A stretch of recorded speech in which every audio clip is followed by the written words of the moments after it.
My hands are super tan from Warped Tour, and to be honest, I didn't even know my skin could do that.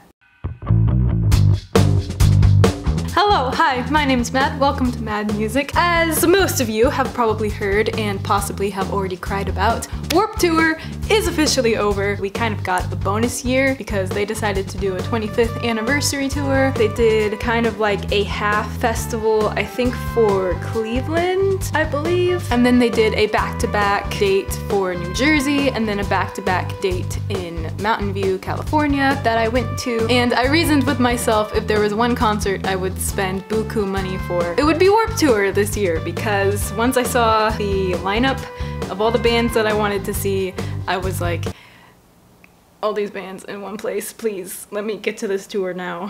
So today I want to talk about all the things that I was able to do for the last Warped Tour date, and I'm going to actually start with the Friday before Warped Tour because that's kind of my favorite story of the whole tour, so bear with me. So Friday was a day of travel and we ended up getting to our hotel Friday evening, and I'm gonna say we throughout this whole video because I ended up going to Warped Tour with a family member because there's no way I could handle Warped Tour by myself. My sanity would be gone in a second. So yeah, I did have another person with me to keep me sane throughout this whole thing, so that's why I'm gonna be saying we, because there's no way I could do Warped Tour by myself. Goodness no. So Friday we check into our hotel and I don't understand the timing of this at all, but we check into our hotel, we get our room keys and stuff like that. So by the way, there was nobody at this hotel by the time that we got there. Like, it wasn't busy at all. There was nobody ahead of us. We walk right in there, there's nobody in the lobby. But for whatever reason, right when we checked in, there were two girls behind us checking in. Again, this hotel is not busy, but the two girls standing behind us ended up being Ashley Osborne, the photographer for All Time Low, and she does photography for so many other people. She ended up being behind us with her friend. In the moment, I'm kind of like freaking out. I didn't really know what to do. So I kind of just smile at her and she smiles back for a few seconds longer than is a normal like stranger interaction, if that makes sense. Like, we all have those like random like smiling at a stranger, they smile back, that's it, move on type thing. But it was like a few seconds longer than a normal interaction, and I couldn't really figure out like why she was smiling at me. I was thinking like, oh god, am I too obvious? Does she know that I know who she is type thing? I didn't want to be that creepy fan that was like bothering her while she was trying to check into our hotel. That seemed like super rude. So I was freaking out, not knowing what to do. I wanted to say something, I wanted to like ask for a picture, but again, I felt too rude, and so I let it go. When we got to our actual hotel room, it clicked in my mind why she smiled at me for so long. I had planned that day to wear a Simple Plan shirt, but last minute I decided to wear an All Time Low shirt. And so when we get to our hotel room, we're trying to like bring our luggage up and everything. I look down at my shirt and I'm like, oh my gosh, okay, that's why she smiled at me. I'm wearing a freaking All Time Low shirt right now. And now at that moment, I'm really kicking myself and just like regretting that I didn't say hi to her, but you know, the moments passed and everything, and I kind of just let it go, or tried to at least, because there was nothing I could do about it then.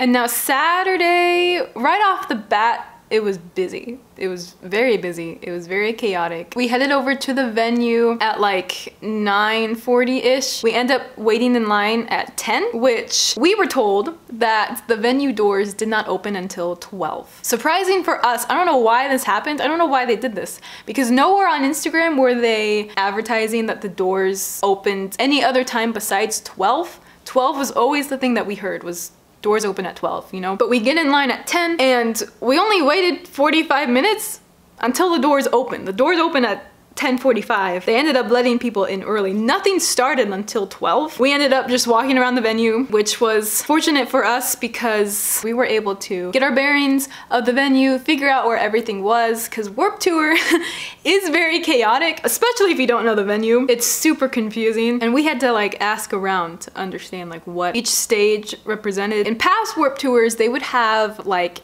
8 different stages. And so I knew there were not gonna be 8 different stages. I heard that there was gonna be 5 different stages. However, as far as I could tell, I could only spot 3. There's a reason why it was so confusing, and I don't know why Warped Tour decided to do this, but they did. The Shoreline Amphitheater, they have this big, obviously, amphitheater, and they set up 2 stages in the amphitheater. They like split it down the middle, so while one band performed, I guess they could set up like the other half of the stage for another band. We ended up getting a schedule for everything, and so it showed us that I think the Full Sail stage and then like the Black Craft stage or whatever were the 2 stages set up for the amphitheater. There was the Monster Energy stage, which we ended up finding. But the most confusing part was that they advertised for the Vans Off the Wall stage. They explained it as some bands were playing the right turntable and some bands were playing the left turntable. And I had no idea what that meant. We ended up finding the Vans Off the Wall stage, and so we were expecting 2 stages that same size. And so after finding like the Monster Energy stage, we were like, there's not another stage here that could be the left and the right. And so I ended up going up to one of the workers around the Off the Wall stage to ask them like, what does left and right mean? Is there another stage that we're not seeing? And they're like, they were kind of smiling and everything, and the lady that I asked she was just like, they're the same thing, it just depends on the time, they're the same thing. And I'm like, okay, so they share the same identity? And she's like, yep, they're the same thing, it just depends on what band's playing. And I'm like, okay, cool, fine. And so at this time, after just like walking around for a bit, we found the stages and we decided to find the tents, because from like past Warped Tour experiences, Warped Tour is very big on like meet and greets and stuff with the bands. And so I was checking out all the band tents that I wanted to hopefully find meet and greets for, to see if they were actually doing meet and greets. And so I found the Set It Off tent, found the Simple Plan tent. I tried to find a Frank Iero. How do you say his name? Frank Iero? I don't know. That's what I'm gonna call him. Frank Iero. I think that's how you pronounce it. If not, I'm a fake fan. Tried to find his tent. Set It Off and Simple Plan were both doing meet and greets. Frank Iero was not. And so we got all that information. We knew where all the tents were, that kind of thing. So at this point, it's around probably 12 o'clock. The first thing of that day that I wanted to see was Travie McCoy, who was performing on the Vans Off the Wall stage, the confusing as heck stage. So he was playing at 12:35. He was super good. He was super like comical and just like interactive with the fans and everybody. And it was honestly like a great show. Like he played a lot of I didn't realize how many songs of his that I actually knew. He played, well, now I'm a fake fan because I can't even remember his song names, but the take a look at my girlfriend, she's the only one I got. That, whatever that, Cupid's Chokehold, that one. He played that one. He played Billionaire. He played Stereo Hearts, which I don't, that song is great. I've loved that song ever since it came out. I don't know why. It's so good. It's good.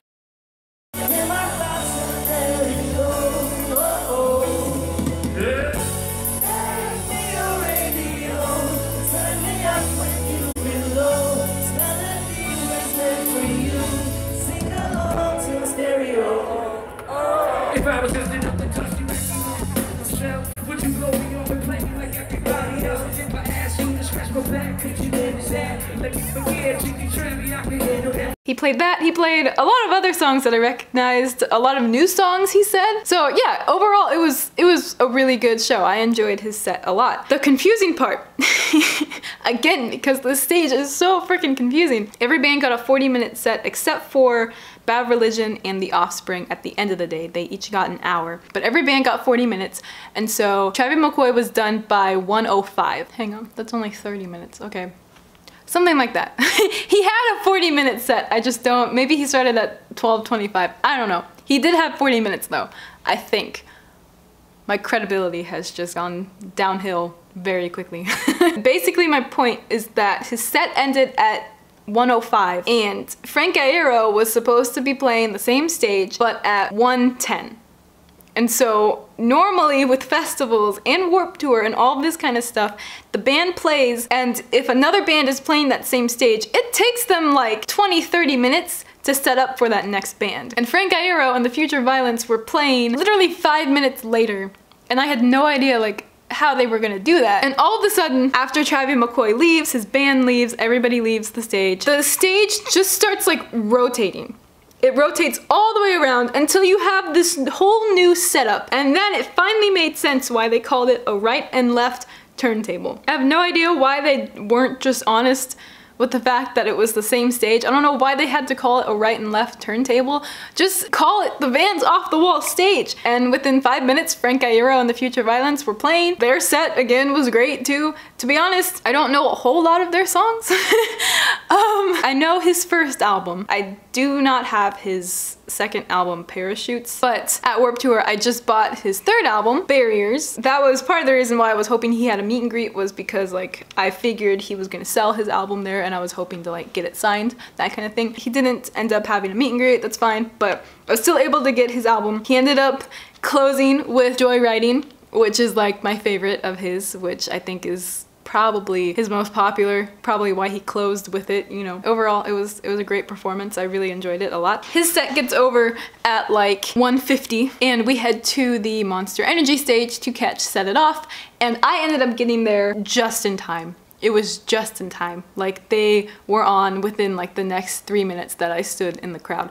And it's busy. The Monster Energy stage is significantly smaller than the Vans Off the Wall stage. The crowd that they had for Set It Off was humongous. Like it was not enough space to fit as many people as like they fit in there, you know? But that was my third time seeing Set It Off, and my gosh, I love that band. I love that band so much. Every time I see them, I just love them more. They've said before how they listen to the fans and they play the songs that the fans are most responsive to, and it like they ended up playing like literally all of their hits. They played songs like Hourglass and Midnight Thoughts and Lonely Dance that I had never heard them perform before, so that was awesome. I loved that so much.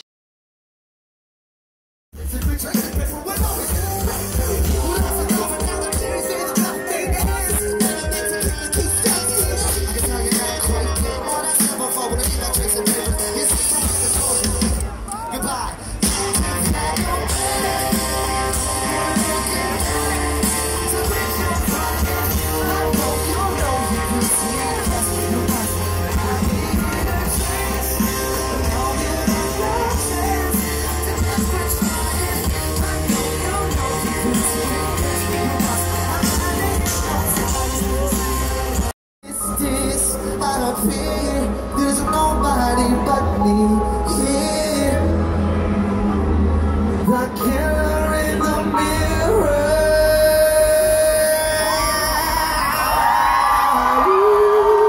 Put your fucking hands up. Let's take it.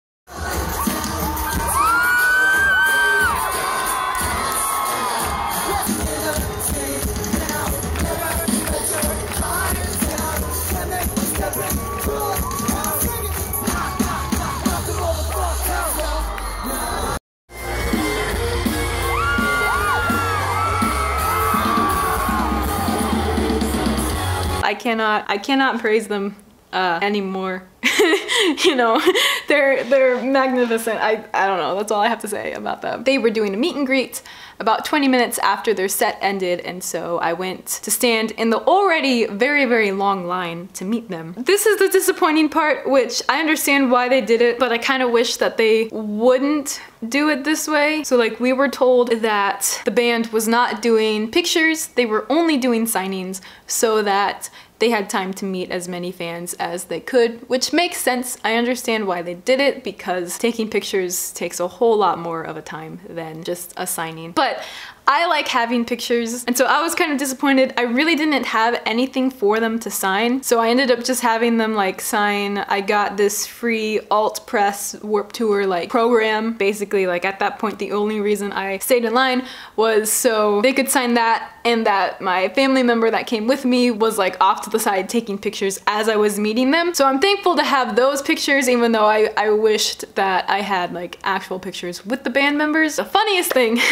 is that when it was my turn, I go up to them, I say hi, and I look at Cody and I'm like, is it okay to hug you? And Cody's like, come here, and he like pulls me closer and he pulls me into a hug. It was very sweet. The picture though is the funniest thing in the world, because like I obviously have this face of like pure happiness, but his face, really don't think he was uncomfortable in any way. He was just like trying to meet as many fans as he could. And I'm sure like a question like that kind of threw him off guard after like meeting so many fans and just signing things. So like the picture, I look so happy and he looks like, his face is the pure like look of discomfort. I honestly doubt he's uncomfortable, but he just looks so uncomfortable, and it's the funniest thing to me. I have no idea what Max was wearing, but it cracked me up.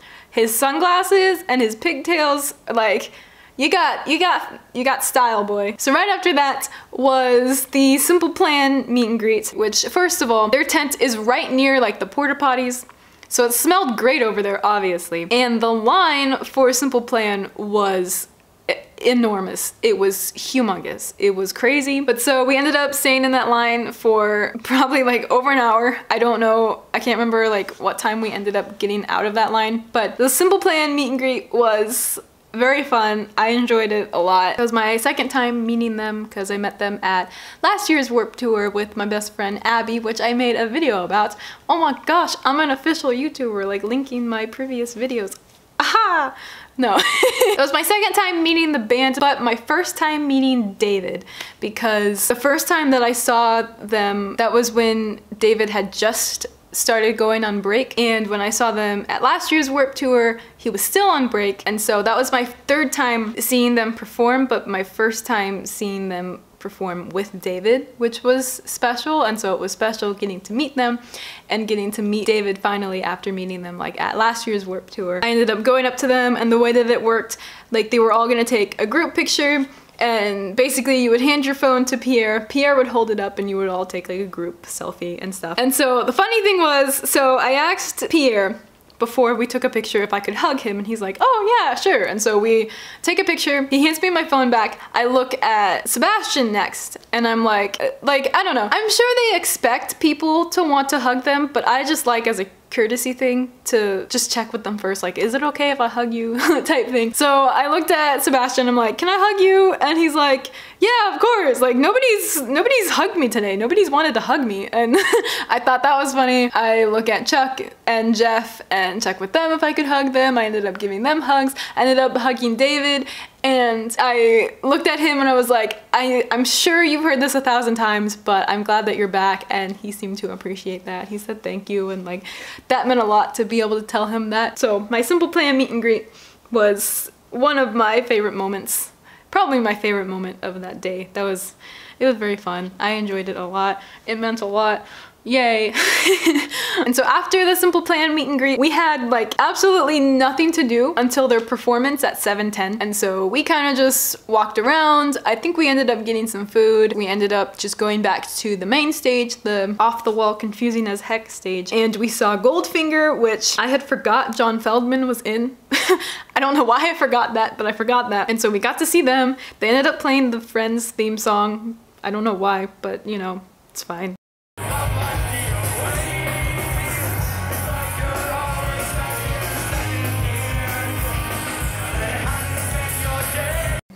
Ish, I don't know. I don't like Friends. Who, bring on the hate comments now. I don't like Friends. I'm sorry. We saw a band called Less Than Jake. I had never listened to their music before, but I have heard of the band name. Lots of ska bands that day, honestly. I know that Save Ferris played by the time that I was meeting Simple Plan, so I think it was just like back to back ska bands, which is kind of cool. So Less Than Jake performed, and the thing with Less Than Jake, something happened where they singled out this one guy. Please remember his name because there's a follow-up story to this, but they singled out this one guy and they brought him up on stage. They asked him what his name was. He said Nick. So remember the name Nick, because he's gonna come up again. They had him like dance around for one of their songs. Kind of awkward. They wanted to find Nick a girlfriend because Nick was single, which, by the way, thanks Less Than Jake with your heteronormative statements, you know, finding Nick a girlfriend. Maybe he doesn't want a girlfriend. Thank you. Anyways, they ended up bringing up a girl to the stage. The band made it, they noticed that she was with another guy.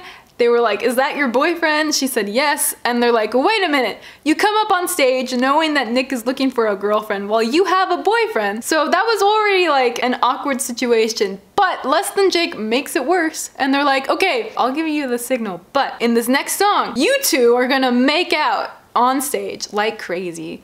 And it was, no, it's so cringy to me. No. I don't approve. I don't know why they made them do that, but they ended up making out, which, girl, you have a boyfriend. Oh no. It made me cringe so much. So that happened. Right after Less Than Jake performed, Simple Plan was up. My third time getting to see Simple Plan was wonderful. You guys enjoy Goldfinger? Who knows this song? Who's gonna sing along with us? You ready, David? I'm ready. You guys ready? I want to hear you real loud, alright? Let's do it. How long will I be waiting until the end of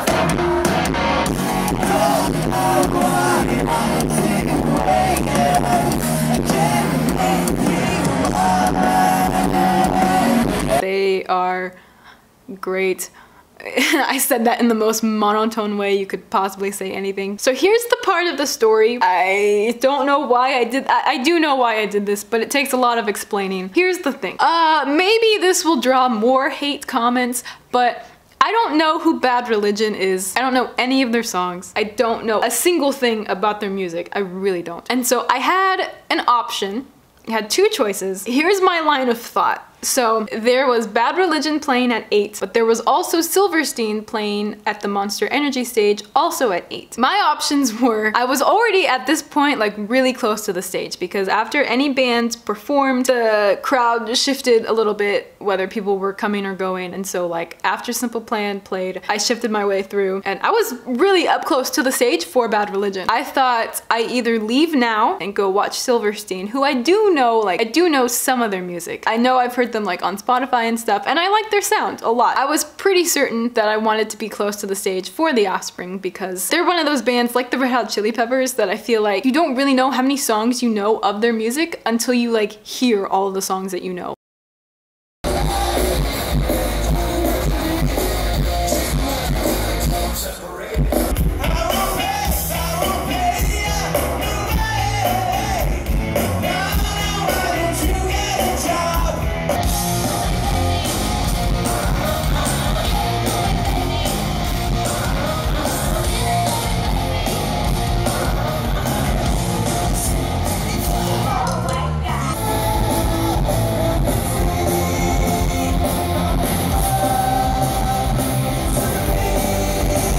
And so I was pretty certain that I wanted to be close to the stage for The Offspring. And so I forfeited getting out of line to see Silverstein, and I ended up sitting through Bad Religion. And it was such a mistake. I cannot tell you how much of a mistake it was. It was so bad. I don't know Bad Religion. I don't know their music. To me personally, I understand that people like love Bad Religion. If you love Bad Religion, that's fine. Like good on you for like knowing their music and enjoying them. That's awesome if you do. I understand they're probably one of the biggest punk bands, probably one of the biggest to start the punk scene that I know, if that makes sense. So like if you love Bad Religion, if you love their music, that's great. I personally thought they were very boring.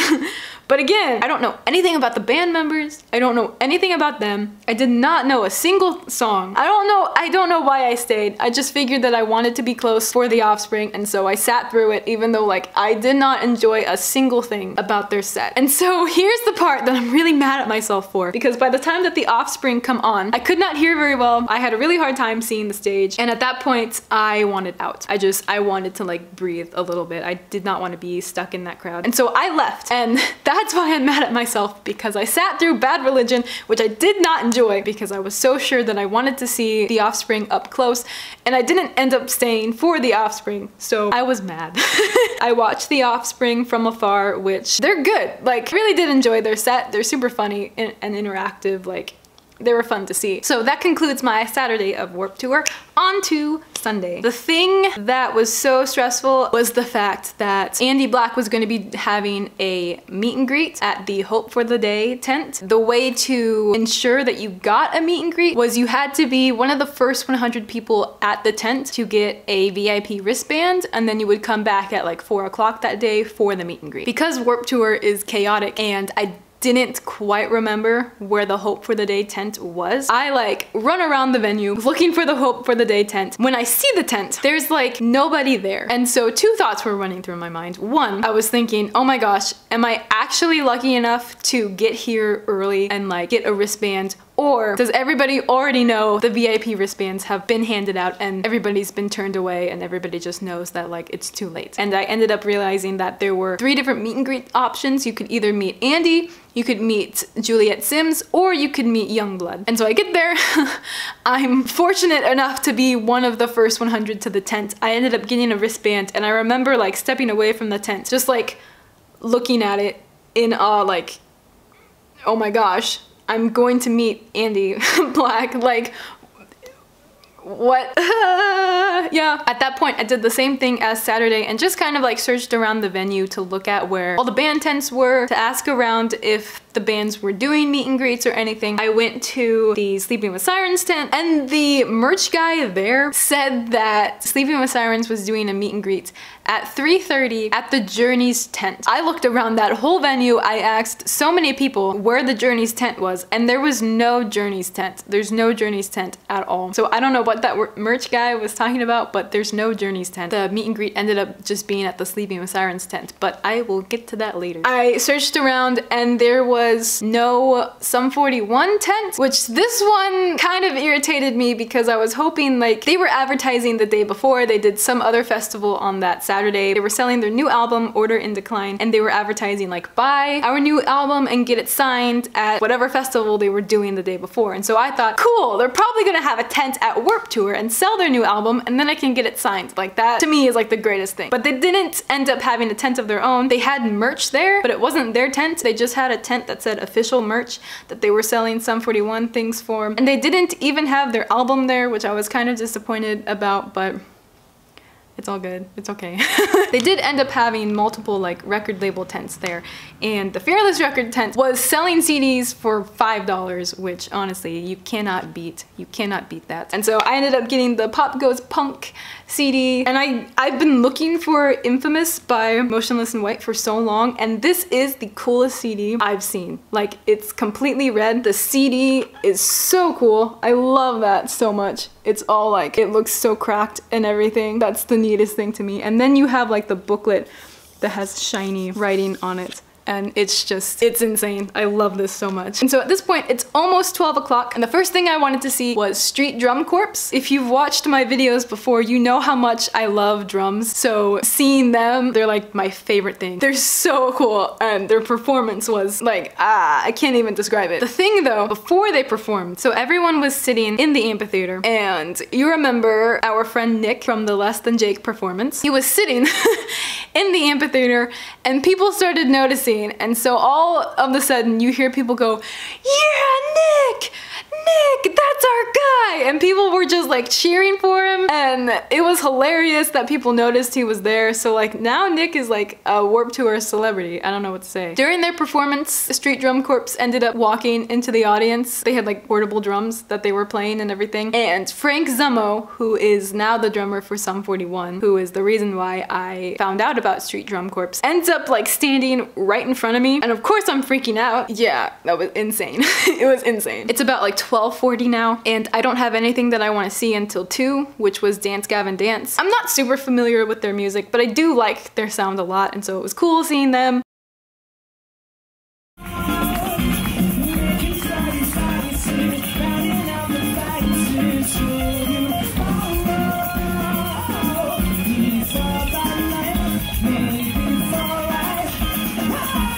I don't really have much of a story with their performance. I just ended up seeing them, that was that. Then afterwards, it was past 3 o'clock. And so at this time, I was like, let's go back to the Sleeping with Sirens tent. Let's go see if they're doing a meet and greet. It's not quite 3:30 yet, like they said, but maybe they're doing it kind of early. As we're walking, all of a sudden, I see Ashley Osbourne walk the opposite direction of me. And so I'm like, I literally like stop there and I'm like, oh my gosh, do I go and follow her? Do I go like say something? Do I go like introduce myself again? Like, what do I do?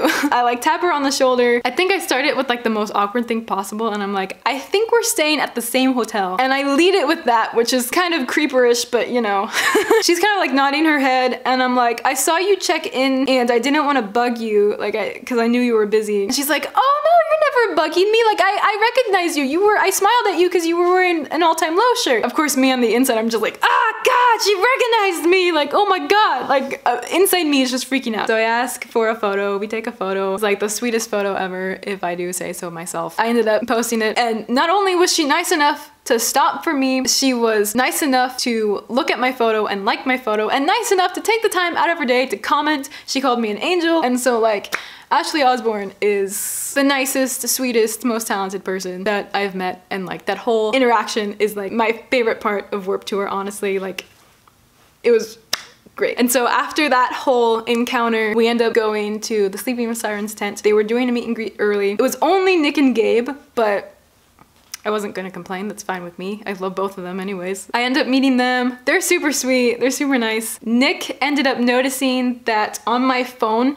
I have a Slytherin pop socket. So he's like, is that a Slytherin pop socket on your phone? I can't exactly support, I'm a Gryffindor, so. And I'm like, well, you know, I'm a Slytherin. I don't really like Gryffindor that much, but you know, it's fine. And he's like, you know, that's cool. I can respect Malfoy, it's all good. We can't agree on Hogwarts houses, but we have a mutual respect for Hogwarts, so it's fine, it's fine. There's no feud between me and Nick, like we're cool. I think. We're cool on my end. I don't know about him. No, I'm kidding, I'm kidding.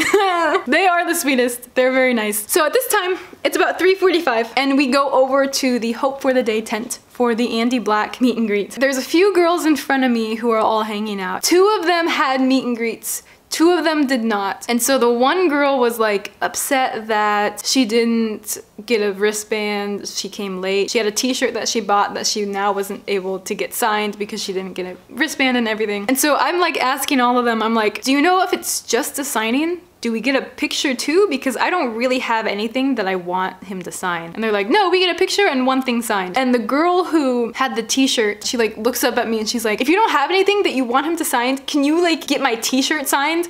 And I'm like, okay. Like I was just gonna have him sign my Warped Tour ticket. So like now I'm holding both the t-shirt and the ticket. I had thought that they would make me choose 1 thing, but they were fine with me asking for the ticket signed and the shirt signed. So I ended up getting both of those things signed. I got a picture with him. I wanted to say something to him that wasn't just like, I'm a fan of your music, because everybody says that. And so I look at him, I'm like, your podcast that you do is like my favorite thing.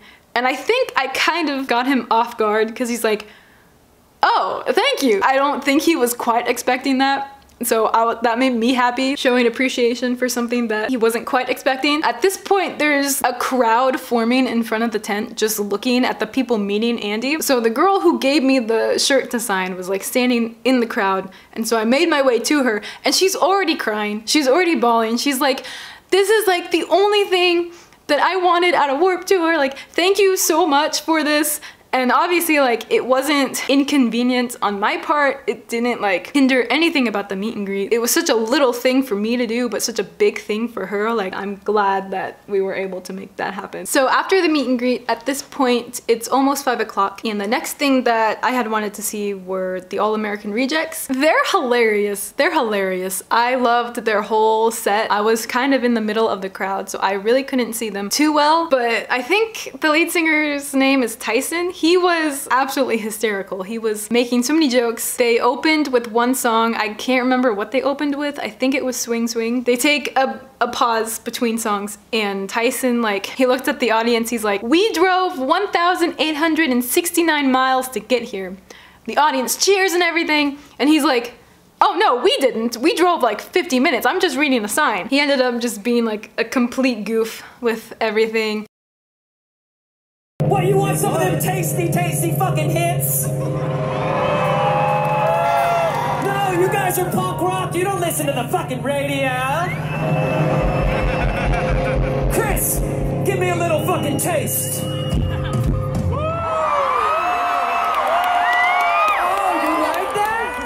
you like that? Break me off a big, give me like a left Twix.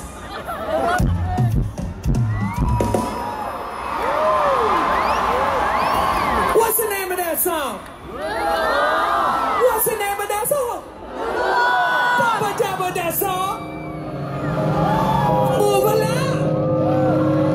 At like the end of their set, he saw like this man dressed in a banana costume in the crowd, and he's like, somebody get me that banana man on stage. Like, I need that banana man. My banana. So yeah, another insight to Tyson's humor.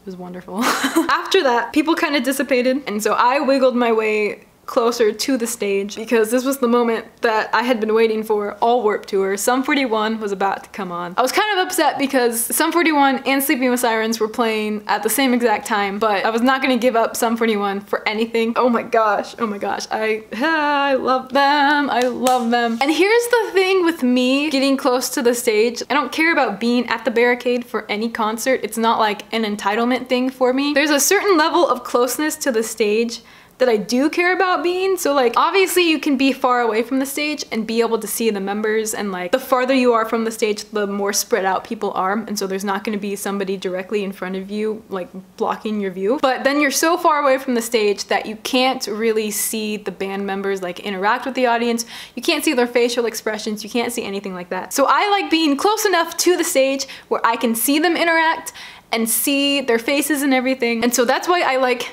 being as close to the stage as possible. And so barricade for me means that I can see. I'm not very tall. I just want to see my people. You know, for Sum 41, I was pretty close, but I absolutely could not see a thing. There were like constantly people in front of me. My audio to every video that I have of Sum 41 is completely messed up. You cannot hear anything.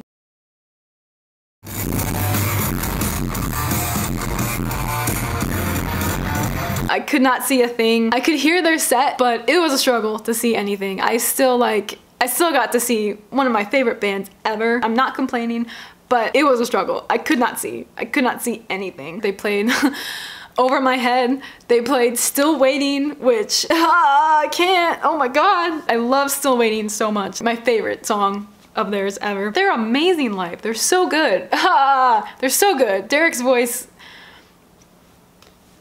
that's it. That's all I got. They're brilliant. So right after Sum 41, a lot of people left, surprisingly. I thought people would stay more for the Used. So the crowd was pretty loose. I could like wiggle my way in. And so I was able to get basically to the barricade for the Used, which meant that I could see everything. And that meant the world to me. Like, I could see everything. And if there was any band that could rival my excitement for Sum 41, it was the Used. So the fact that I could like see everything of their setup, like, I can't explain that. They ended up being my favorite performance of all of Warped Tour. I had no idea what to expect for the Used. Bert kept like reciting poetry in between songs and everything. He was absolutely hysterical with the way that he would interact with the audience and the things that he would say. There was one point where he expressed his love for DJ Pauly D. My wife, my husband, my son, my grandfather, Mr. DJ Pauly D. I want to dedicate my entire life right now to DJ Pauly D.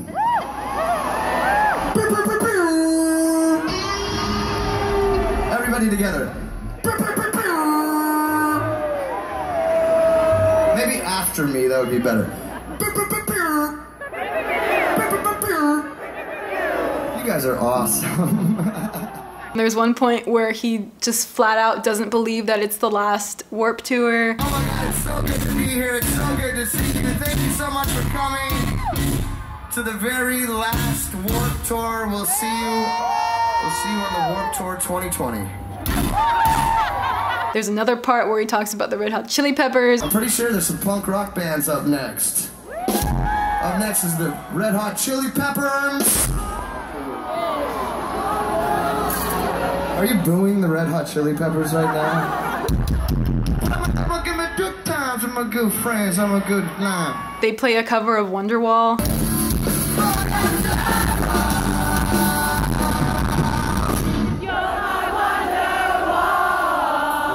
I'm disgusted. I fucking hate Oasis. I'm disgusted with all of you.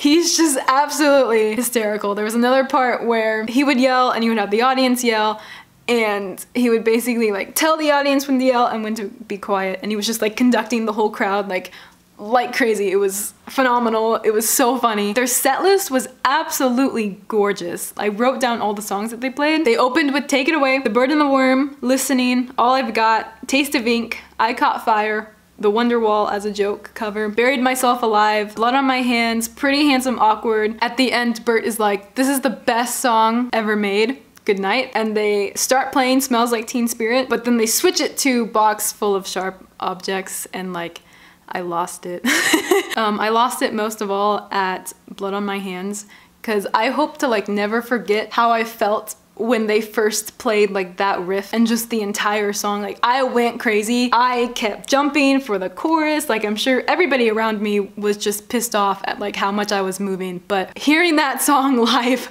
was the most insane thing I've ever experienced. I cannot explain it. I had so much energy. It was such a rush to like, just that song live was insane. The only thing that could have possibly made their set list any greater, and again, I'm not complaining with their set list was beautiful. The only thing that could have possibly made it better was if they played Over and Over Again, because that's the song that like basically introduced me to their music. I haven't been listening to them for that long, but that's the song that made me fall in love with their music. If I was able to hear that live, that would just be, you know.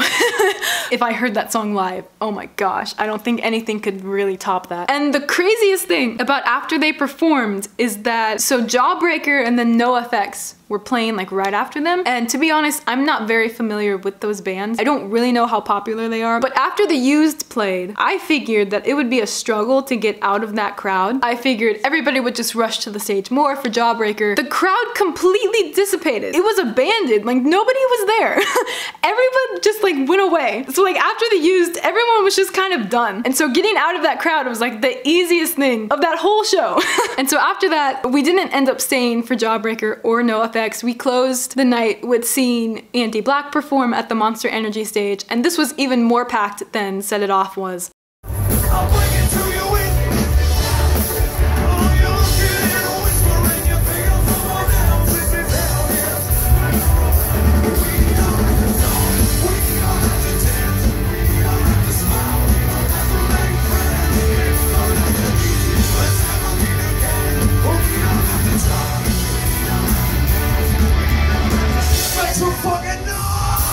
We ended up leaving by the time that Jawbreaker was performing. We didn't stay for NoFX because, like I said, I'm not familiar with those bands. I don't know their music. So that was my whole Warped Tour Sunday, and together that was my whole Warped Tour 25th anniversary experience. I hope all these stories made sense. It's very sad to me that Warped Tour is ending. Again, I don't have as much experience with Warped Tour as other people have. I didn't grow up with Warped Tour like a lot of people. I've only been to Warped Tour the last 2 years, and you could say that like last year was already too late because it was technically supposed to be the last, and this year was just like a bonus round basically. Just going these past 2 years, I realize how special of a festival it is. It is special. It feels special. It always will be special, and it's kind of sad to think that there's gonna be a void now. Regardless, I am thankful for like the 25 years that Warped Tour has presented itself for people. I'm thankful for like all the people that it's been able to reach, all of the bands it's been able to like help out. Like Simple Plan said that they would be nothing without Warped Tour. The Used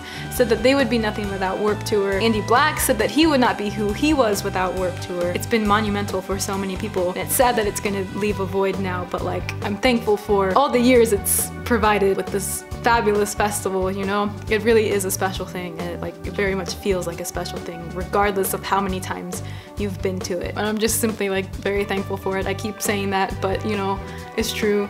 It's a cool festival. I'm thankful for the opportunities it's provided, you know? So that's my Warped Tour experience this year for the 25th anniversary. That is all I have for you today. This was probably a very long video and I apologize, but you know, I had a lot to say.